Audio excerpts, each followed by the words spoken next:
れは夢でも幻でもない。フェイク動画でもない。What the hell is a deepfake? Hold on, let me look that up on Wikipedia and, oh.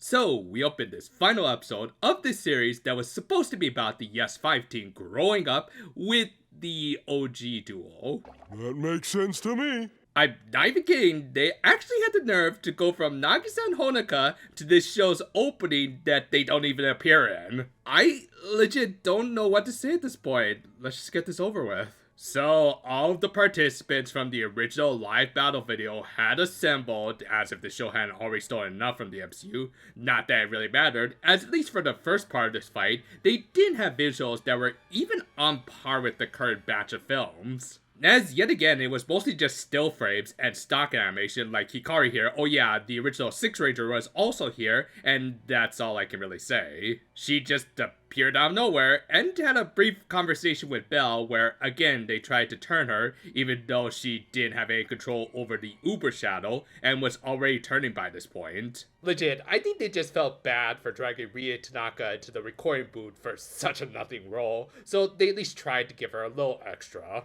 Anyway, they eventually all joined together to defeat the big monster with literally all the stock animation, including the OG's original finisher that kind of got cut off due to the zoom in from full to widescreen. But they needed a little more power, as well as cut off the source of the monster strength, so they needed everyone to start cheering for them.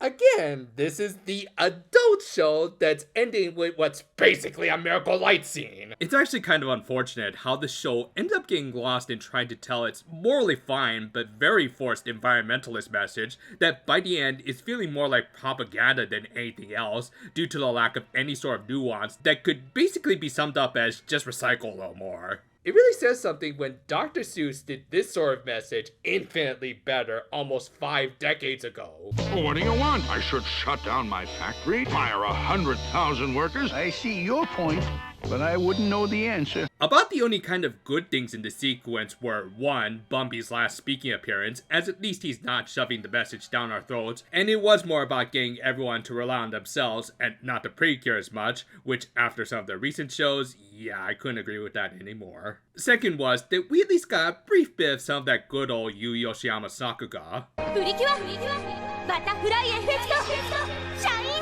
Get it? Because Belle traveled back in time to try and change the future.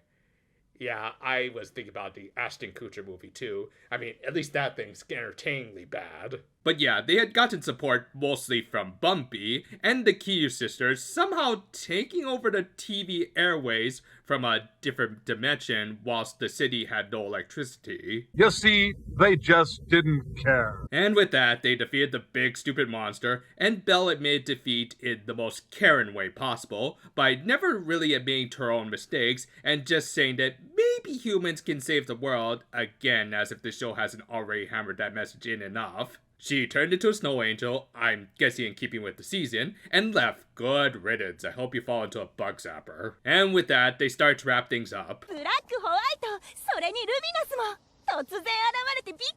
Wow, even the show itself is pointing out its bad writing. And not even kidding, that's the last we see and hear of the OG team, other than it being revealed that they had gone to the Amazon and Antarctic to help with environmental causes, and I swear to God, that's actually what the characters say, and not me being overly cynical. And as for why they were cut off, well, the effects of the Time Follower finally caught up with Nozomi, and...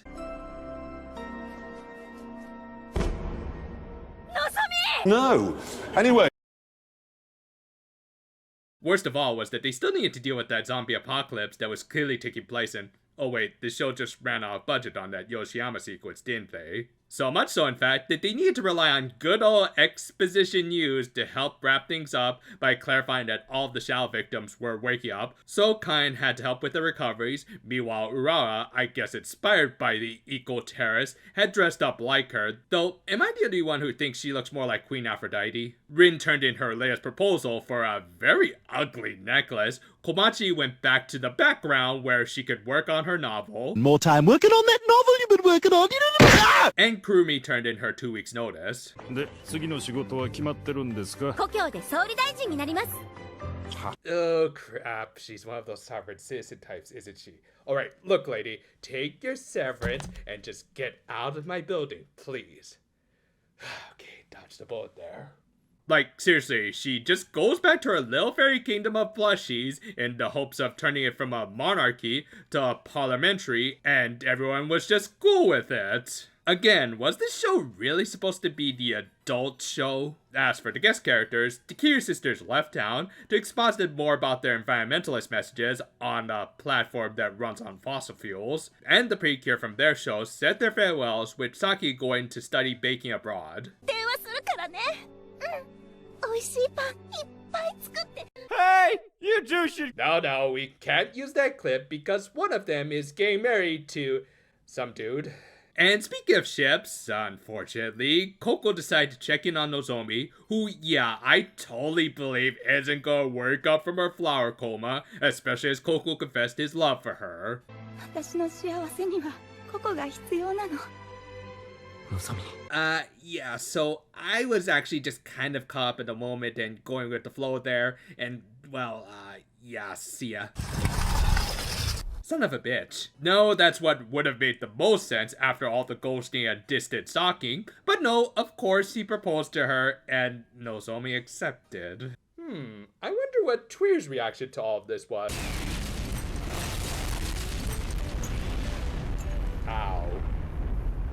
Well, I'll give the show this. At least we're entering into entertainingly Terra-bad territory with just this shot of Nozomi and her new furry husbando. And with that, the series ended with people still not learning their all-important message. Get it? You know, I really shouldn't have been all that surprised that Toei would screw up another many years later sequel that, other than maybe a few exceptions, have been pretty subpar overall.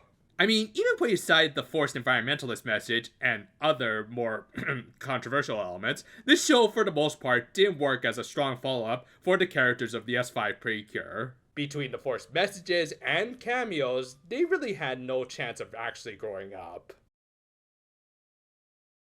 Entering into adulthood, there's a lot of things that we do kind of need to let go of. Granted, I'm not saying we should outright forget about our childhoods, and can indulge in them at least a little. I mean, just look at my living room, and just the very fact I review mostly kid shows on this channel. That said, when your show advertises that it's supposed to be for the adults who grew up on the show, and yet ends with the same old stereotypical kid show ending that even some of the more recent series have avoided, then we have issues. Like, give Tropical Rouge credit, at least their ending was clearly meant for adults tripping balls on LSD. Okay, but seriously, I was just rolling my eyes throughout this final battle, as on top of not having that much great animation, especially for our final battle, it had constantly interjected itself with forced environmentalist messages. And as I keep saying, I'm not against preventing global warming and do see it as an important message that really only needs to be explained once, and yet much of these last couple of episodes ended up repeating the same points over and over again.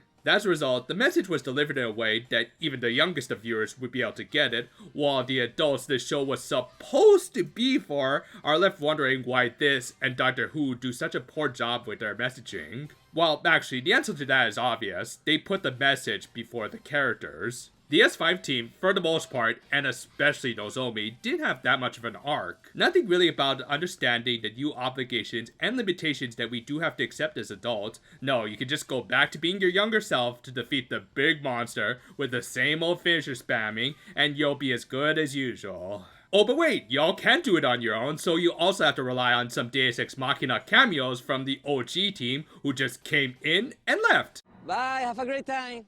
As a result, there was just no way to see Nozomi collapse because of her time flower, because it was clear that the show was always going to play it safe. They weren't going to let any of these characters die or face any repercussions, as the actual solution to everything was always going to be the most juvenile one possible, whilst also confirming a shift from the source material, in spite of tacking on some additional toxic elements to it. Then as a result, it just left me feeling nothing for the series. It didn't try anything new, and yet it had the gall to pretend that it had an important message to tell, when really all the fans wanted was a show focusing on characters that they grew up with, and maybe even face some very relatable adult issues, which they did do in a few episodes, but not so much with their more narratively important episodes, including their final arc that just kind of went back to the same tired formula. Thus overall, while I can't say I outright hated this show, I also will actively try to forget about it when all is said and done. Because unlike this show, and while it is important to learn from your past,